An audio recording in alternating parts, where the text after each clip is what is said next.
Hey everyone, Shane here, and welcome to what I'm calling a PreVal instead of eval for Assassin's Creed Valhalla. I am about 16 hours into the game at this point, and it's coming out tomorrow, and I know this is a big game for the holidays. I know you guys are looking forward to this game, so I wanted to get my impressions out there before we record Game Face on Wednesday, and a lot of you watch the archive on Thursday. I want to help you guys figure out if you want to buy this game or not. That's what the PreVal is for. So, as I said, I've been playing for about 16 hours now. I'm pretty far into the game as far as seeing all the systems and how everything kind of snaps together and works together at this point. Just a quick plot synopsis for those of you who maybe don't know. You play as a Viking named Ivoy. You can play as either a male or female version of the character. As the game starts, you're a young child, and your Viking village is celebrating, and it gets raided in the middle of a celebration. And essentially what happens is your father dies. I know that's a light spoiler, but the truth, it's hard to explain this story without kind of setting that up for you. So your father dies, and then the time kind of jumps to later on, and you're basically an adult. You find your father's axe, which is a legendary axe and may or may not be magical. And there is strife going on in your Viking village. The king's son, and you are kind of the king's son as well. He kind of took you under his wing after your father died, or daughter, depending on who you play as. But the king's son has decided that he needs to kind of set out and blaze his own path. So he gathers you and a group of other people from the village, and you set out for England to conquer England. And that really is the crux of the game for the most part. You get there, there's a bunch of districts you have to take over, and as usual you do that by raiding, taking over encampments, synchronizing locations, which gives you all the waypoints for all the collectibles and other things in the land. It's a very similar formula to what you're used to with the franchise, so you won't be caught off guard with how all that stuff works. When you first start the game, one cool thing that I liked is that you could set the difficulty for different parts of the game. So there are different separate settings for stealth, adventure, and combat. So if you're good at one but maybe not so good at the other, you can adjust it so it fits your playstyle.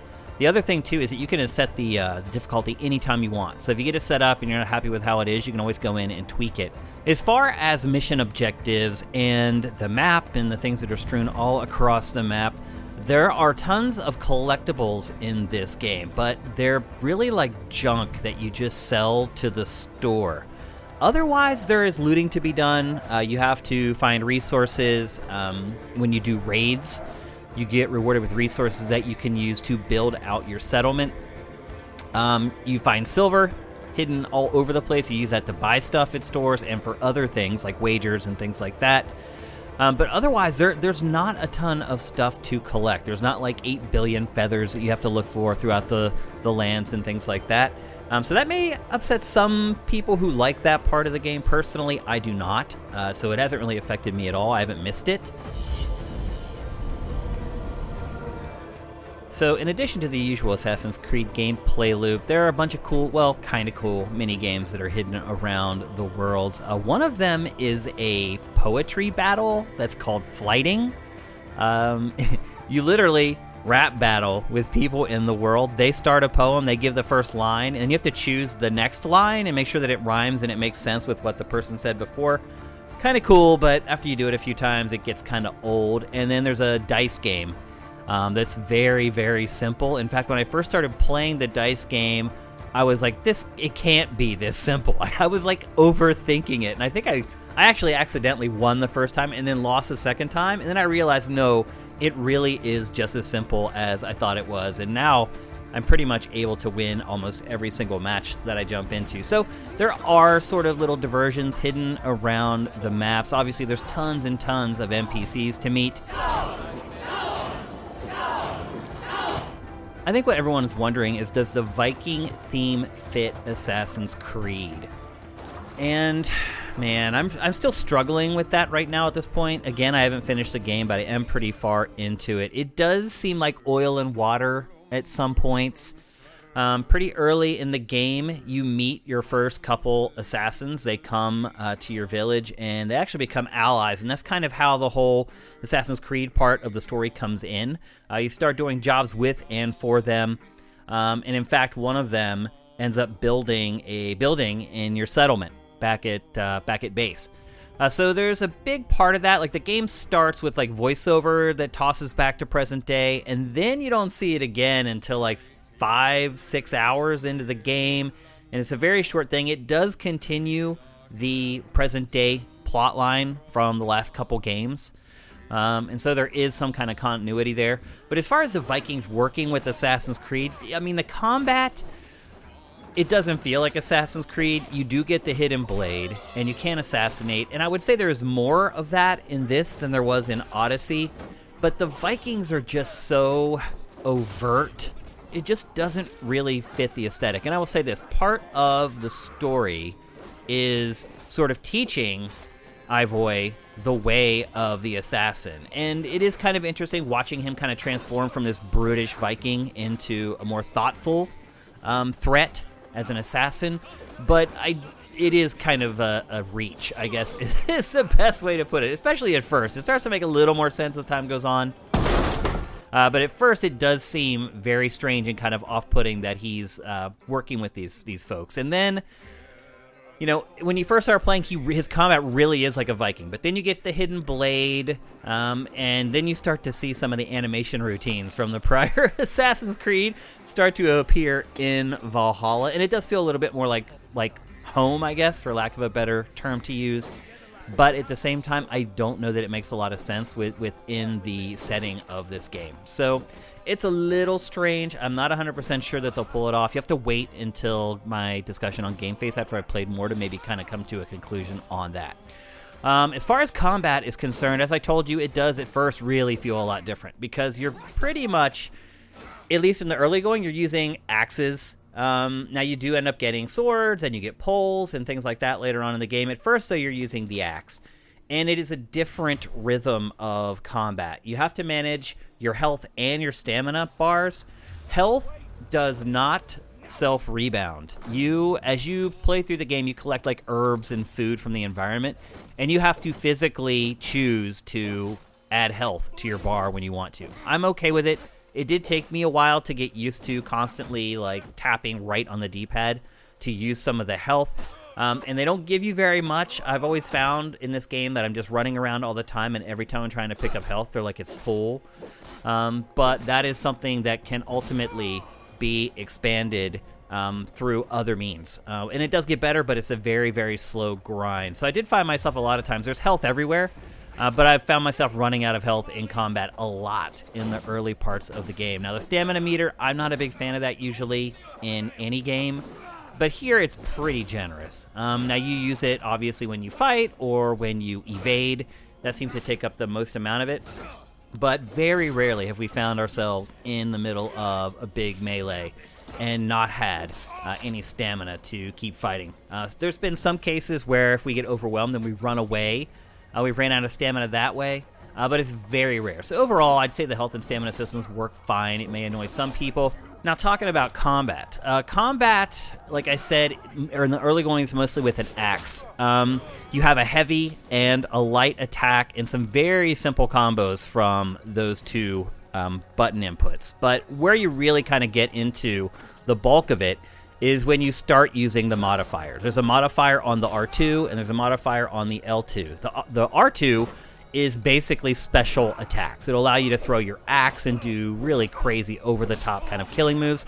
And then L2 is used to modify the functionality of your bow. So if you want to use fire arrows or something like that, then you have to choose a modifier by holding L2. Now, one thing I will say is counter kills have still not returned. They were the bane of our existence in prior Assassin's Creed games, and basically they made the whole combat system just ridiculous and absurd. You'd have like 8 guys just waiting for you to attack the one guy, and they'd all just take their turns getting killed. Well, that is still gone, and that's good. I'm happy that counter kills have not returned, but the combat overall just feels very loose.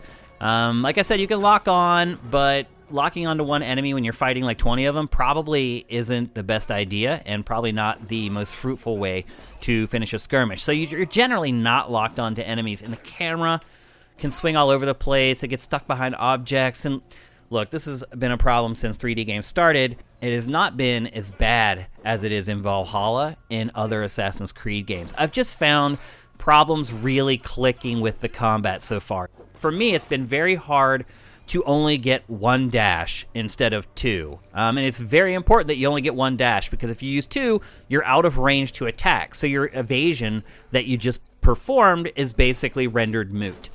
So it took me a while to learn after a combo to just barely tap that evade button to get out of an attack and then deliver a counter attack. And that's one thing I would say. I don't feel like the counter game in this is very good. It's not a very thoughtful combat system because, and I think a big problem is that you can just hack and slash your way through everything, as you're seeing in the B-roll right now. Like, there's stuff that you can do to make the combat look fancy, but you really don't have to use it. And again, I'm 16, 20 hours in-ish, and I've really not seen any big difficulty spikes. The only times I've really died is whenever I've wandered into an encampment with enemies that are way higher level than I am. But otherwise, it's been a pretty easy game.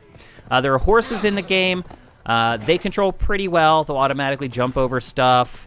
The one thing I would say about the horses in the game is don't think Red Dead Redemption 2, where you kind of build that relationship with your horse. Horses are disposable in this game. You can hold left on the D-pad, and it'll hail one, and they'll just come from anywhere. So it's just like this ghost that just appears, and you really don't build any kind of relationship with the horse.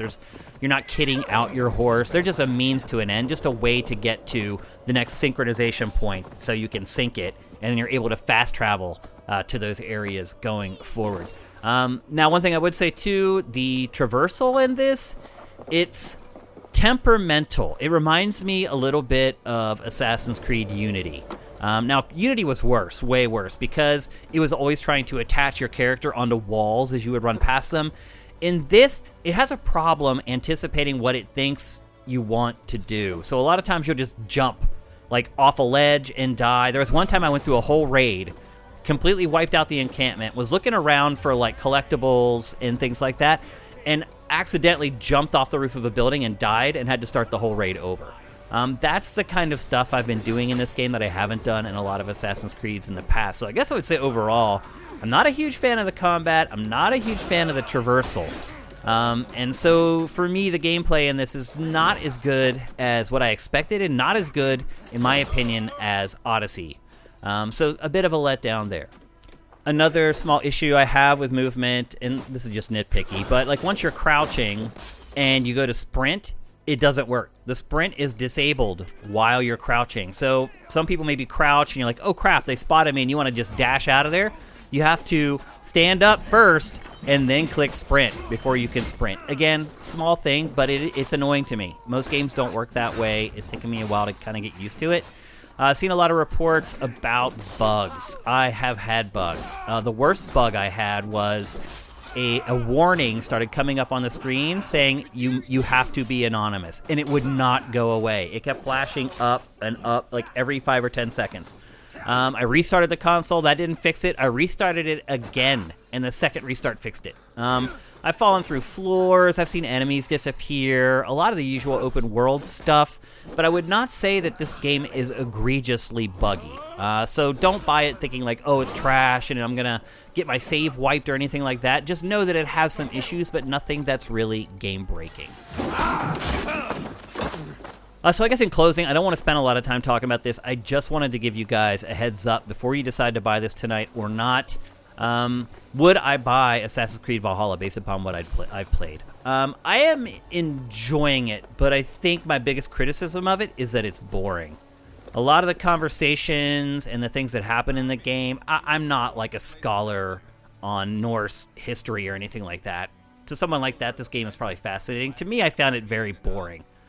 Every time I've quit playing this game, it's been during a conversation. I'll start talking to someone, and I can see what the next mission objective is going to be, and I'm like, no thanks. So the context of the game is kind of dull to me. The reason for doing things in the game isn't that interesting for me, but the actual doing is. That's the catch. The different mission objectives in this really keep things moving. Like I said earlier, if you want to build out your settlement, you have to go on raids and raid these monasteries with tough enemies, I would add. But then there's other parts of the game that you need to do to feed into some other system in the game. The mission objectives are varied. There are maybe a few too many walk and talk segments that will run on a little too long, where they're walking really slow, and if you get too far ahead of them, they stop and you have to go back. There's some stuff like that, but overall, I thought the mission variety was really good, and you're incentivized to kind of dig into all of it. So I am enjoying the game, not as much as I had hoped so far. I'm hoping it gets better. The other thing I would say is this game appears to be gigantic. As I told you, I'm almost 20 hours into this game, and I don't even have half of England taken over at this point. So it looks to be a 40, 50-hour-ish game. So you're certainly going to get your money's worth. And I think for the most part, if you're a fan of this franchise, you're probably going to be satisfied if you spend $60 on it.